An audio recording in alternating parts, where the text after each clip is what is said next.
পৰহিলে অৰ্থাৎ 20 মে তাৰিখে যি ৱাকফ বোৰ্ড ৱাকফ সম্পত্তি ইত্যাদিক লৈ মহামান্য উচ্চতম ন্যায়ালয়ত পুনৰ এই গোচৰৰ যি ৰায় এই ৰায় আহিব। যিকোনো এটা ৰায় এইবাৰ কিন্তু আহিব আৰু আমাৰ অধিবক্তাই জনোৱা মতে এইবাৰ 4 ঘণ্টাৰ পৰা 5 ঘণ্টালৈকে 5 ঘণ্টা সময়লৈকে এই গোচৰৰ শুনানি চলিব পাৰে।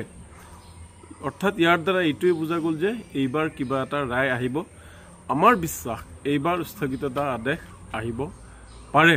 ইমান দিনে 20 কোটি মুছলমানে ৰৈ থকা যি ৰায়ৰ প্ৰতি যি ৰৈ আছিল সেই ৰায় অহা 20 তাৰিখলৈ আহিব পাৰে, যাৰ বাবে মই ভাৰতবৰ্ষৰ লগতে সমগ্ৰ অসমৰ মুছলমান লোকসকলক মই অনুৰোধ জনাম যে অহাকাইলৈ 19 তাৰিখে প্ৰতিটো মছজিদ আৰু মাদ্ৰাছাত দোৱা হ'ব লাগে। প্ৰতিটো ঘৰত আল্লাহৰ ওচৰত আপোনালোকে দোৱা কৰিব লাগে আৰু মহিলাসকলে ঘৰৰ ভিতৰত থাকি দোৱা কৰিব লাগে যাতে এই ৱাকফ আইন বাতিলৰ বাবে অহাকাইলৈ কিবা এটা ৰায় আহে। কাৰণ ইমান দিনে আপোনালোকে যি আন্দোলন কৰিছে তাৰ ফল আপোনালোকে হয়তো 20 তাৰিখে পাব।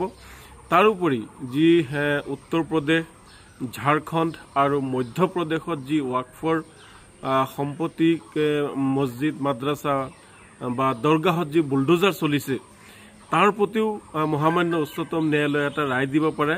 বিশেষকৈ ঝাৰখণ্ডৰ চৰকাৰৰ প্ৰতি হয়তো মহামান্য উচ্চতম ন্যায়ালয়ে কিবা এটা ৰায় দিব পাৰে, কাৰণ এয়া হৈছে মুছলমানসকলৰ পূৰ্বপুৰুষে দিয়া সম্পত্তি। মুছলমানসকলৰ পূৰ্বপুৰুষৰ এই সম্পত্তিত কাৰো অধিকাৰ নাই।